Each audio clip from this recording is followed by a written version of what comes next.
Nabi Isa alayhi salaam fi musliimoota. Nabi Isaan alayhi salaam qalbii musliimotaa keessatti bakka guddaa qaba. Ergamtoota Rabbiin gara dachii kanaa ergee ummataaf karaa sirrii akka agarsiisan godhe keessaa Isaa ilma Maryam alayhi salaam isa tokko. Akka carraa ta'ee dhimma Nabi Isaa alayhi salaam irratti amantiiwwan gurguddoon jechuunis Islaamummaan, Kiristaanummaa fi Yahudaan ilaalcha walii faallaa kan garagaraa qooddatan. Yahudaan almasii hin dhalanne haga ammaatis hin dhufne garuu if dura dhufa jedhanii amanan. Haadha Nabi Isaa alayhi salaam Maryamiinis ni arrabsan. Akka nama cubbuu dalaggeetti hamtuudhaan maqaa isii kaasan. Gama biraatiin warri Nasaaraa ammoo almasii dhalateera garuu ammoo nama osoo hin taane gooftaadha jedhanii sadarkaa isaaf hin malle kennan. Ilaalchonni kunniin lachuu ilaalcha walii faallaati. Nuti musliimoonni ammoo dhugaa Qur'aanaa fi ergamaa Rabbii Nabi Muhammad sallallahu alayhi wasallam irraa arganneen waa'ee Nabi Isaa alayhi salaam akka gaariitti hubanneerra. Gooftaadha jennee sadarkaa inni hin qabne isaaf hin kennine. Hin jirus jennee jireenya isaa hin waakkannu. Ergamaa Rabbii ta'uu isaa waan nutti himameef itti amanna. Akka carraa ta'ee warri Nasaaraa dhimma Nabi Isaa alayhi salaam irratti nu warra muslimaa haalaan qeequ. Akka waan Islaamummaan kabajaa Nabi Isaa alayhi salaam gadi buuseetti himatu. Inumaa waan hunda bira dabranii waa'ee almasiih Isaa alayhi salaam dubbachuu mirga hin qabdan nuun jedhan. Nuti musliimoonni ambiyootatti amanuudhaaf eenyurraallee eeyyama hin gaafannu. Dirqama Islaamummaan nurra keette waan ta'eef uumama dachirra jiru tokkollee osoo hin gaafatin almasiih Isaatti amanna. Arkaana iimaanaa jahan keessaa inni lama qajeelatti Nabi Isaa alayhi salaam wajji hidhata qaba. Rasuulotaa fi kitaabota Rabbiin buuse cufatti amanuun dirqama. Kanaafuu ambiyoota Qur'aana keessatti maqaan isaanii dhaaman 25 dabalatee kanneen maqaan hin beekne kan 100,000 lakkaawamanitti amanuun dirqama keenya. Gareen tokko waan humnaa ol jaalatee sadarkaa inni hin qabne isaaf kenneef jecha nuti wanti isa dhiifnuuf hin jiru. Inni biraan ammoo kitaaba Rabbiin buusetti amanuudha. San keessaa inni tokko Injiila Nabi Isaa alayhi salaam irratti buufameedha. Har'aan tana kitaabni kun dachii kanarra jiraatuu baatus kitaabni kun amma dura almasiih Isaa irratti buufamuu isaatti ni amanna.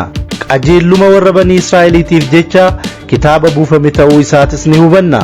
Kanaafuu nuti musliimoonni Nabi Isaa alayhi salaam ni jaalanna, ni kabajna.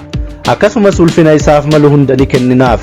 Nuti musliimoonni ayyaana warri faranjii Kirismaas jedhu yookaan ammoo biyya keenya keessatti gannaa jedhamu hin kabajnu. Haa ta'u malee Nabi Isaa alayhi salaam ni kabajna. Nabi Isaa alayhi salaam kabajuu jechuun ammoo waan inni qabu cufa akka jiru sanitti isaaf beekanii fudhatuudha. Waan Nabi Isaan alayhi salaam addatti qabu keessaa inni tokko abbaa malee dhalatuu isaati. Waan kana warri Nasaaraa ammayyaa hin fudhatan. Ilmi namaa abbaa malee dhalatuu hin danda'u. Kanaafuu almasiih abbaa malee dhalate kan jedhamu dhara jedhanii didan. Warri gariin ammoo sababuma abbaa malee dhalateef jecha sadarkaa gooftummaa kennaniif. Dhugaan jirtu garuu sanii miti. Rabbi waan fedhe akka fedhetti uuma. Uumama irratti kan nu ajaa'ibuu qabu uumama Nabi Isaa alayhi salaam qofaa miti. Akkaataan uumama Aadamii fi Hawwaa alayhi salaam akkaataa uumama Nabi Isaa alayhi salaam irraa kan ajaa'ibaati. Kanaafuu sababa uumama isaa kanaaf jecha sadarkaa isaaf hin malle isaaf hin kenninu. Waan Qur'aanni nutti himeef ammoo shakkiin maletti almasiih Isaan alayhi salaam abbaa malee dhalachuu isaa ni amanna. Mu'jizaan Nabi Isaa alayhi salaam gaafuma dhalaturraa jalqabe. Ambiyootni Rabbii mu'jizaa hedduu dalaganii jiran. Kan Nabi Isaa alayhi salaam garuu hedduu fi kan addaati. Akka namoonni sadarkaa isaaf hin malle kennaniif kan godhes heddummaachuu fi adda ta'uu mu'jizaa isaati. Akka Islaamummaatti Nabi Isaan alayhi salaam gaafa dhalate irraa kaasee mu'jizaadhaan dachii tanatti makame. Wayita Yahudoonni haadha isaa Maryamin alayhi salaam marsanii isii arrabsanii isii irraa deebisuun ture kan dalagaa isaa takka jedhee jalqabe. Yahudoonni Maryam zinaa dalagdee jirti, zinaadhaan mucaa kana argatte, kanaafuu adabbii isiidhaaf malu kennuu qabna jedhanii isii irratti wal tumsan. Daa'ima kana eessaa fidde jedhanii yoo gaafataniin akkuma Rabbiin isii ajaje gara mucaa isii akeekte.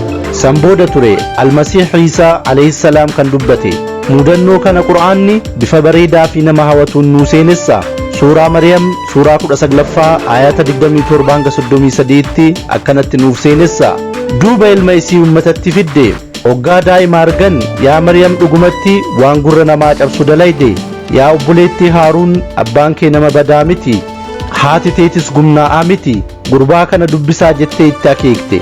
Akkamitti daa'ima amma dhalatee siree ijoollee keessa jiru dubbifna jedhan. Ani garbicha Rabbiiti. Rabbiin kitaaba naa kenne. Nabiyyiina godhe. bakka jiru hundatti kan barakaa na godhe haga jiru salaataa fi zakaa baafatutti na ajaje nama haadha tiyyatti tolu na godhee jira nama of tuulu badaa roorrisaa na hin goone nageenyi rabbii guyyaa dhaladhe guyyaa du'us guyyaa kaafamus narra haa jiraatu jedhe. kun seenaa mi'aawaa fi qalbii namaa jiisuudha. muujizaan isaa kan jalqabaa haasawuu isaa ture. haasawa isaatiin haadha isaa du'a jalaa oolche dalagaa isaatis guyyaa san ifoomse. sana boodas muujizaa hedduu dalageera. du'aa kaaseera, dhibamaa fayyiseera, kan ijaan jaamee fi jabaneera, dhuqqirraa allaattii tolcheera. kunniin hundi garuu ayyama rabbiitiin raawwatamaa ture. nabi Iisaan alayhi salaam wantoota kanneen ofirraa kaasee hin hojjanne hunduu ayyama rabbiitiin kan raawwatamaa turedha. ambiyoonni hundi muujizaa bara isaanii madaalu badhaafaman. yeroon nabi Iisaa alayhi salaam yeroo dhibeedhaan dachiin guutamte ture. kanaaf rabbiinis muujizaa jiruu fi du'aa wal qabatu isa badhaase. ammoo wantoota kanneen cufa yoo hojjetu hayyama rabbiitiin akka ta'e ummataa ibsaa ture. qabxiin biraa nabi Iisaan alayhi salaam adda ittiin ta'ee haga ammaatti lubbuun jiraachuu isaati. rabbi gara samiitti ol fudhachuu isaa ni amanna. masqala gubbatti fannifamee du'eera kan jedhu waan kabajaa isaa madaaluu miti. nabiyyiin kabajamaa fi jaalatamaan sun bifa qaanessaa saniin du'e jedhanii himuun isa kabajuu osoo hin taane isa arrabsuudha. akka kitaabban isaaniitti kan masqala gubbatti fannifamee ajjeefamu hundi abaaramaadha jedhama. kanaafuu Iisaan alayhi salaam bifa saniin du'e jedhanii amanuun abaaruu taati. akka quraanni nutti himetti Iisaan alayhi salaam hin ajjeefamne hin fannifamne gara samiitti ol fuudhamee jira. rabbi dandeettii isaatiin waan isa madaalu isaaf godhe. karoora isaaf qopheesse waan qabuuf haga guyyaa xumuraa akka turuuf gara samii ol fuudhe. kanaafuu ammaan tana Iisaan alayhi salaam kabajaan samii gubbaa akka jiru ni amanna. ambiyoota rabbii kitaabni kennameef keessaa nabi Iisaan alayhi salaam isa tokko. kitaabni isatti kenname injiil jedhama. Iisaan alayhi salaam injiila qabatee ummata isaa ittiin qajeelcheera. ummannis irraa fayyadameera. kanaafuu nuti musliimoonni kitaaba injiil jedhamutti ni amanna. dhaamsi isa keessa jirus kan sirrii ta'uu isaa ni fudhanna. dhaamsa yeroo sanitti ummata Israa'eliif buufame ta'uu isaatis ni beekna. har'aan tana garuu kitaabni kun hin jiru. nama kitaaba kana har'aan tana nutti garsiisu argachuun hin danda'amu. kanaafuu ammaan tana kitaabni kun dachiirraa akka hin jirretti amanna. haa ta'u malee dhaamsaa fi ergaa kitaaba san keessa jiru ni amanna, ni dhugoomsina. kabajaa isaaf malus ni kennina.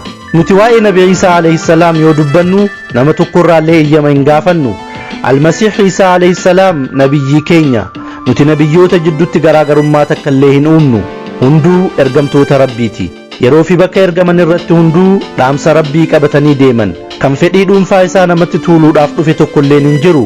kanaafuu nuti nabiyyii tokko illee hin jibbinu. waan namni sadarkaa isaaf hin malle isaaf kenneefis irraa hin baqannu. sadarkaa isaa kan dhugaa isaaf kenninee akka isaaf malutti isa kabajna. qaama tokko kabajuu jechuun waan inni qabu isaaf beekuudha. waan inni himate irraa fudhatuudha. fedhii isaa isaaf eeguutu kabajaadha. waan inni hin qabneen isa himuun isa kabajuu osoo hin taane isa xiqqeessuudha. tarii aangoo guddaa isaaf kennaa jirra nutti fakkaatu mala. haa ta'u malee nutti beekamuu dhabus ummatoota salphatan faana maqaa isaa kaasaa akka jirru hubatuu nu barbaachisa. ilma namaa keessaa irra hamaan Fir'aawna abaarsi rabbii isa irratti haa jiraatu. badiin irra hamaa ilma namaa isa godhe waan tokko qofa, ani rabbi jechuu isaati. aangoon kun kan rabbii aalamaati. qaamni biraa tokkollee aangoo kana fudhatuu hin danda'u. aangoo kana ofitti maxxansuun abaaramaa nama godha malee eebbifamaa nama hin godhu. kanaafuu nabii Iisaa illee alayhi salaam gooftaadha jedhanii himuun isa arrabsuudha malee isa fayyaduu miti. kabajaas isaaf godhuu miti. ambiyoonni rabbii yeroo hedduu gabroota rabbii jedhamanii yoo waamaman jaalatu. sadarkaan hagas bareeduu fi tolu dachii kanarra hin jiru. almasiih Iisaa alayhi salaam kabajuun haala dhaloota isaa kabajuudhaan jalqaba. karaa muujizaatiin abbaa malee dhalachuu isaa dhugoomsinaan nabi Iisaa alayhi salaam kabajneerra jechuudha. muujizaa hedduu inni dalagetti amanuunis isa kabajuudha. muujizaan sun cuftii kan dandeettii isaatiin raawwatame osoo hin taane kan hayyama rabbiitiin raawwataman akka ta'e beekuu nu barbaachisa. rabbiin gara samii lubbuun ol fuudhuu isaa amanuunis dirqama keenya. guyyaa qiyaamaa gara dachii kanaa ni deebi'a jedhanii amanuunis isa kabajuudha. Iisaan alayhi salaam guyyaa qiyaamaa gadi bu'a. san booda dhara ummanni isarra kaayaa ture hundaaf deebisaa kenna. ilmi namaa hundi waan du'uuf innis yeroo san du'a dhandhamee biyyatti makama. san booda kaafamee jannata isaaf malu keessa qubsiifama. rabbi warra toltuu dalagee imaana guutuu qabatee jannata keessatti ambiyoota arguu danda'an